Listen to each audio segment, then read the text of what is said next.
나를 안으시고 바라보시는 아버지,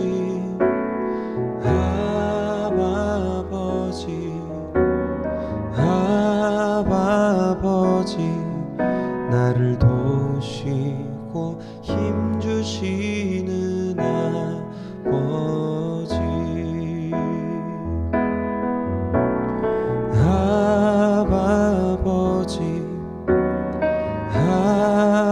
아버지, 나를 안으시고 바라보시는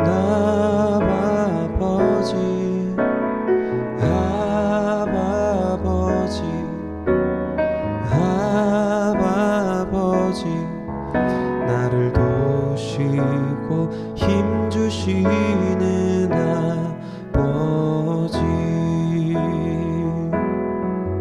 주는 내 맘을 고치시고 볼 수 없는 상처 만지시네.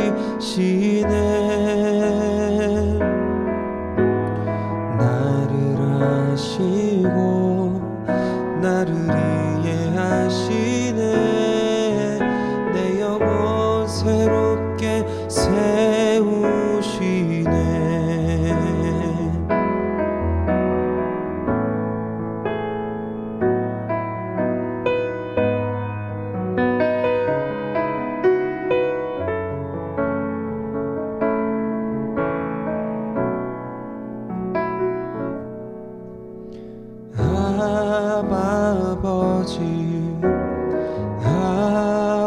아버지, 나를 안으시고 바라보시는 아버지,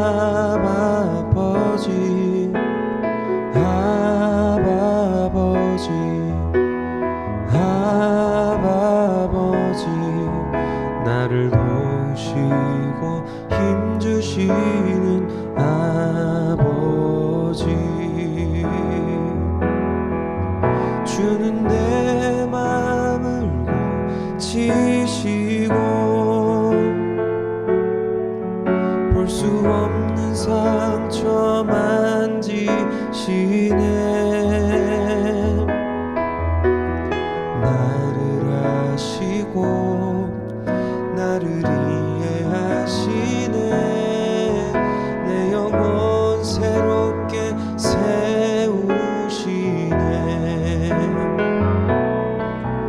주는 내 맘을 고치시고 볼 수 없는 상처 만지시네.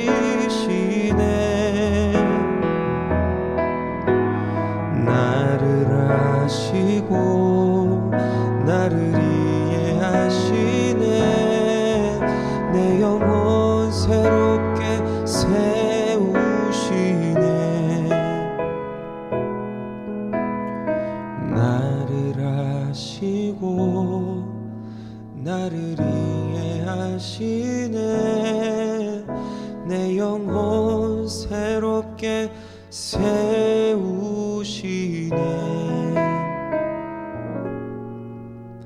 내 영혼 새롭게 세우시네.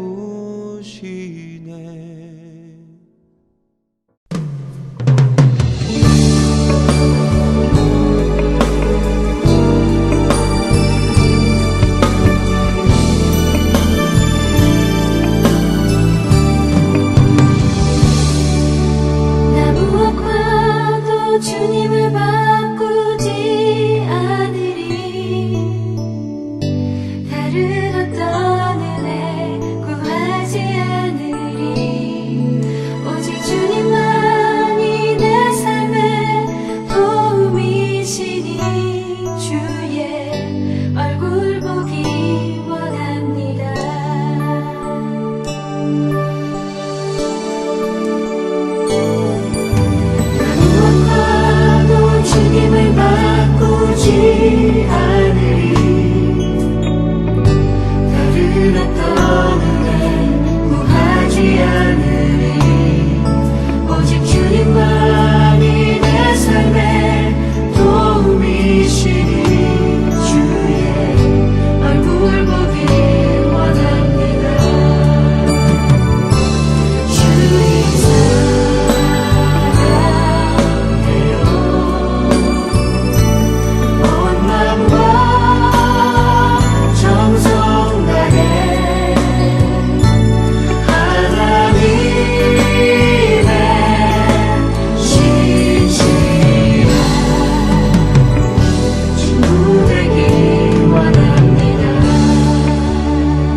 말씀은 시편 139편 1절에서 12절입니다.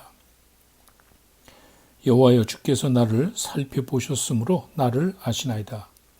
주께서 내가 앉고 일어섬을 아시고 멀리서도 나의 생각을 밝히 아시오며 나의 모든 길과 내가 눕는 것을 살펴보셨으므로 나의 모든 행위를 익히 아시오니 여호와여, 내 혀의 말을 알지 못하시는 것이 하나도 없으시니이다. 주께서 나의 앞뒤를 둘러싸시고 내게 안수하셨나이다. 이 지식이 내게 너무 기이하니 높아서 내가 능히 미치지 못하나이다. 내가 주의 영을 떠나 어디로 가며 주의 앞에서 어디로 피하리까? 내가 하늘에 올라갈지라도 거기 계시며 수월에 내 자리를 펼지라도 거기 계시니이다. 내가 새벽 날개를 치며 바다 끝에 가서 거주할지라도 거기서도 주의 손이 나를 인도하시며 주의 오른손이 나를 붙드시리이다. 내가 혹시 말하기를 흑암이 반드시 나를 덮고 나를 두른 빛은 밤이 되리라 할지라도 주에게서는 흑암이 숨기지 못하며 밤이 낮과 같이 비추이나니 주에게는 흑암과 빛이 같음이니이다. 아멘. 아마도 전 세계에서 시큐리티 카메라가 가장 많이 그리고 잘 설치된 나라는 한국일 겁니다. 골목마다 큰 길가에 그리고 고속도로 어디를 가도 거미줄처럼 카메라가 연결되어 있습니다. 처음에는 이것이 개인생활 침해가 아닌가라고 생각이 들 정도였지만 나중에는 범죄 예방에 크게 기여를 했답니다. 범인을 잡는데 1등 공신이라는 말입니다. 범죄자가 멀리 가지 못하고 카메라에 잡혀서 금방 체포되는 경우가 많이 있었습니다. 그래서 시큐리티 카메라가 단순히 불편한 정도가 아니라 좀 두려움도 생기지만 또 다른 면에서는 안정감과 보호를 느끼고 또 큰 도움이 되었다는 말입니다. 오늘의 시편을 읽고 난 소감이 바로 그겁니다. 하나님께서 모든 것을 다 보시고 아신다는 것, 그래서 절대로 하나님의 눈을 피할 수 없다는 것, 하나님의 영역에서 벗어나지 못하고 항상 뭔가 감시를 받는다는 것이 불편하게 느낄 수도 있지만 꼭 그것만은 아니라는 것입니다. 24/7이라 그러죠. 24시간 7일 동안 보호를 받는다고 볼 수도 있기 때문입니다. 항상 나를 보호하시고 지키시는 하나님을 그렇게 표현하는 것입니다. 어떤 경우 또 어떤 사람에게는 이것이 두려움이 될지 모르지만 또 다른 경우에는 안식처가 될 수도 있습니다. 항상 나를 지켜보고 있는 카메라가 껄끄럽고 불편하고 두렵게 느낄 수도 있지만 꼭 그것만은 아니라는 것입니다. 오히려 어떤 사람에게는 따뜻한 아주 포근한 안식처와 같은 느낌을 가질 수도 있습니다. 하나님의 완전하심을 대하는 우리의 심정이 그렇게 다르게 나타난다는 말입니다. 시편 139편은 이렇게 하나님의 전지하심과 무소부재하심 그리고 전능하심을 보여줍니다. 그런데 이것은 교리로서가 아니라 다윗의 개인 체험에서 나온 신앙 고백이라는 것을 아셔야 합니다. 딱딱한 교리를 가리키려는 것이 아니고 개인의 고백에서 나오는 찬양과 경배의 모습, 평소에 가지고 있었던 그 다윗 개인의 신앙을 고백함으로 하나님께 감사와 찬양과 경배를 드리는 것입니다. 1절에서 6절을 보시면 하나님의 전지하심을 보여줍니다. 하나님은 모든 것을 다 보시고 다 아신다고 했습니다. 1절에 보시면 살펴보신다는, 감찰하신다는 이 말은 마치 엑스레이를 통해 꿰뚫어 보신다는 그런 의미가 있습니다. 혼이 다 들여다 보신다는 그런 말입니다. 요즘은 의학이 발달돼서 CT라든지 MRI 등 아주 작은 것조차 정확하게 보고 찾아냅니다. 우리 몸 안에 있는 웬만한 잘못된 것들은 또 암세포들은 거의 다 찾아낼 수가 있다는 말입니다. 여기서 말하는 이 단어 살펴본다는, 지난번 개역 한글에 보면 감찰하신다고 번역이 되어 있습니다. 이 단어는 원래 땅속 깊은 곳에 감춰져 있는 그 물줄기를 찾거나 광맥이라 그러죠. 금 같은 것을 찾기 위해서 땅을 파헤치고 땅을 깊이 뚫고 들어가는 것을 표현할 때 사용하는 단어입니다. 하나님께서는 우리의 마음속 깊은 곳까지도 훤히 다 살펴보시고 계신다는 그런 말입니다. 우리도 볼 수 있습니다. 근데 우리는 대충 봅니다. 겉모습만 봅니다. 그러나 하나님은 그렇지 않습니다. 우리의 외적인 모습만이 아니라 우리의 생각을 뛰어넘는 놀라우신 능력으로 우리의 깊은 곳을 살피고 또 다 아신다고 했습니다. 우리가 행하는 외적인 것이 아니고 그 행위의 동기까지도 하나님은 다 아십니다. 2절에 보시면은 앉고 서는 것이란 말이 있는데 이것은 삶의 모든 걸 의미합니다. 일어서서 일을 하고 또 앉아서 쉬고 이렇게 시작과 마지막을 상징하는 말입니다. 생각을 밝히 아신다고 훤히 다 아신다는 감추어진 마음의 동기까지도 다 아신다는 이것이 우리 삶 전체에 해당된다는 그 말입니다. 3절에 보시면 행위를 아신다는 것은 우리같이 겉으로 나타나는 행위를 말하는 것은 아니겠죠. 감추어진 행위, 감추어진 그 행위의 동기를 아신다는 그 말입니다. 4절에는 혀의 말도 마찬가지입니다. 정확한 표현은 아직 말이 혀에 있기 전부터 아신다는 그런 말입니다. 참 신기한 것은 우리가 이렇게 소리를 내는 것, 음악 소리, 말 소리를 내는 것이 바로 혀의 역할입니다. 우리가 혀를 어떻게 움직이느냐에 따라서 각양각색의 소리, 이 음악이, 목소리가 나오게 됩니다. 그런데 하나님께서는 우리의 그 정확한 말이 나오기 전에 그 말이 혀에 있기 전부터 우리의 마음을 아신다는 그런 말입니다. 5절에 안수하셨다는 말은 이게 축복하고 보호하신다는 뜻이 있는데 안수는 확인하고 지켜준다는 그런 상징적인 의미가 있습니다. 하나됨을 보여주고 권위 있게 확인함으로 축복하고 함께 할 것을 약속하는 것입니다. 앞뒤를 둘러싸고 보호막을 쳐주시면서 우리를 인도하신다는 그런 말입니다. 7절에서 12절은 하나님의 무소부재하심을 보여줍니다. 어디나 계시다는 말입니다. 안 계신 곳이 없다는 말입니다.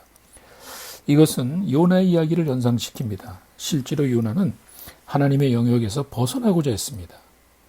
여호와의 낯을 피하려 다시스로 갔지만 결국에 하나님을 피할 수는 없었습니다.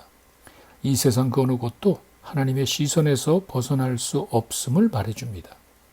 8절에 보시면 끝없이 펼쳐지는 하늘에서도 피할 수 없고 하늘과 상반되는 개념이죠. 땅속 죽은 영혼들이 가는 스올, 음부, 여기는 하나님의 도우심이나 사랑 또 언약이 미치지 못하는 장소로 알려져 있지만 거기서도 하나님의 시선은 피할 수 없다는 말입니다.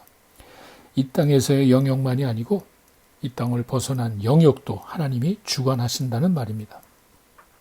이 말은 우리가 생각할 수 없는 영역에까지도 하나님은 존재하고 계시다는 그런 의미가 있습니다. 9절에서 10절 보시면 새벽 날개치고 바다 끝에 간다 할지라도 이렇게 돼 있습니다. 아침에 동이 트면은 그 빛이 순식간에 온 세계를 덮습니다. 이것은 가장 빠른 빛줄기를 의미합니다. 그렇게 가장 빠른 빛줄기를 타고 가장 먼 세상 끝까지 간다 해도 하나님은 거기 이미 계시다는 그 말입니다. 그렇게 해가 떠서 온 세상을 비추듯이 멀리 가도 하나님은 이미 그곳에서 존재하고 계시다는 그런 의미가 있습니다. 11절과 12절은 성경에서 말하는 그 흑암은 환난과 역경, 어려움을 의미합니다. 비록 우리에게 고난과 환난 가운데 있다 할지라도 하나님은 외면치 않으시고 인도하실 것이라는 그런 말입니다. 인생에게 닥치는 어려운 역경 가운데 우리는 가끔 하나님이 함께 하시지 않을 거라는 이런 생각을 하게 됩니다. 아픔과 고통이 너무 커서 슬픔과 환난 때문에 내 인생이 흑암같이 마치 하나님이 안 계신 것 같은 그런 느낌이 들 때도 있습니다. 그러나 그 가운데서도 하나님은 함께 계시고 구원해 주신다는 그런 말입니다. 오늘의 말씀을 통해서 깨닫게 되는 교훈은 하나님의 전지하시고 무소부재하심을 우리가 믿는다면 우리는 당연히 하나님을 의식하면서 살아가야 한다는 것입니다. 하나님이 우리의 모든 것을 환히 다 들여다보시고 아시고 또 어디든지 계시기에 우리는 그 사실을 깨닫고 그에 합당한 삶을 살아가야 한다는 말입니다. 이것은 항상 하나님을 경외하며 사는 것을 말합니다. 전지하시고 전능하시며 무소부재하신 그런 하나님을 향한 우리의 당연한 자세입니다. 시큐리티 카메라가 있다는 사실을 알면 당연히 그 카메라를 의식해야 하는 것과 마찬가지입니다. 하나님을 경외한다는 말은 이렇게 하나님을 의식하며 그에 합당한 삶을 살아가야 한다는 것입니다. 범죄를 저지르려다가도 카메라가 있으면 카메라를 의식하면 멈추게 되듯이 우리도 하나님을 이렇게 의식하며 살아야 하는 것입니다. 그뿐 아니죠. 하나님을 의식하며 사는 것은 항상 하나님께 감사와 찬양을 드리는 삶을 말합니다.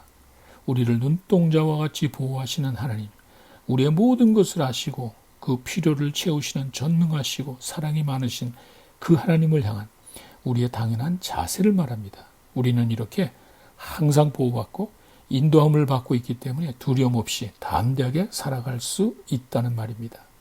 그런데 여기서 한 가지 우리가 기억할 게 있습니다. 아직도 하나님을 모르고 또 하나님을 믿지 않고 사는 사람들은 마지막 때가 오기까지 기다리면 안 됩니다.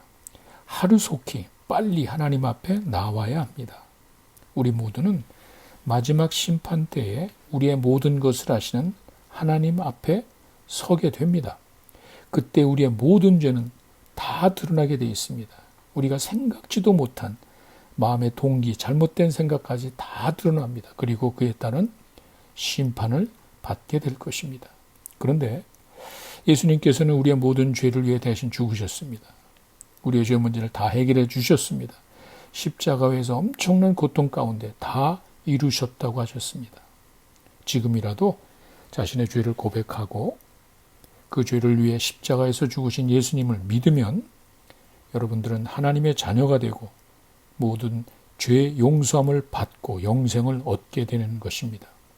더 이상 지체하지 말고 주님께 진심으로 고백하는 여러분들이 되시기를 바랍니다. 주님께서는 여러분들의 진실된 고백에 근거하여 하나님의 자녀로 삼아 주실 것입니다. 지금 이 순간에 지체하지 말고 주님께 나오는 여러분들이 되시기를 간절히 축원합니다. 이제 우리 같이 기도하는 시간을 갖겠습니다. 먼저는 말씀을 기억하며 기도하시기 바랍니다. 항상 하나님을 의식하며 살게 해달라고 기도하시고 또 항상 우리와 함께 하시고 보호하시는 하나님께 감사의 기도를 드리시기 바랍니다.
두 번째, 코로나 사태를 위해 기도하시기 바랍니다. 하루속히 백신과 치료제가 개발되도록 기도하시고 고통을 당하는 환자와 가족들, 또 수고하는 의료진들을 위해 기도하시기 바랍니다.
마지막으로 우리 이웃과 이 사회를 위해 기도하겠습니다. 오늘이 미 독립기념일입니다. 하나님의 말씀에 근거하여 세워진 이 나라가 그 정신을 잃지 않도록 미국을 위해 기도하시기 바랍니다. 그리고 오늘 코스타 마지막 날입니다. 하나님께서 이 모임을 통해 영광 받으시고 많은 사람들에게 큰 영적인 도전이 되고 힘이 되는 모임이 될 수 있도록 기도하시기 바랍니다. 마지막으로 이 어려운 기간에 우리 교회가 흔들리지 않고 하나님의 말씀을 잘 전하는 모범적인 아름다운 교회가 되게 해달라고 우리 교회를 지켜주시기를 간절히 기도하시기 바랍니다.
주님 가르쳐 주신 기도로 마치겠습니다.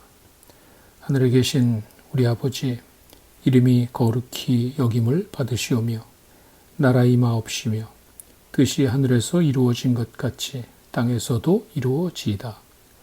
오늘날 우리에게 일용할 양식을 주옵시고 우리가 우리에게 죄 지은 자를 사하여 준 것 같이 우리 죄를 사하여 주옵시고 우리를 시험에 들게 하지 마옵시며 다만 악에서 구하옵소서.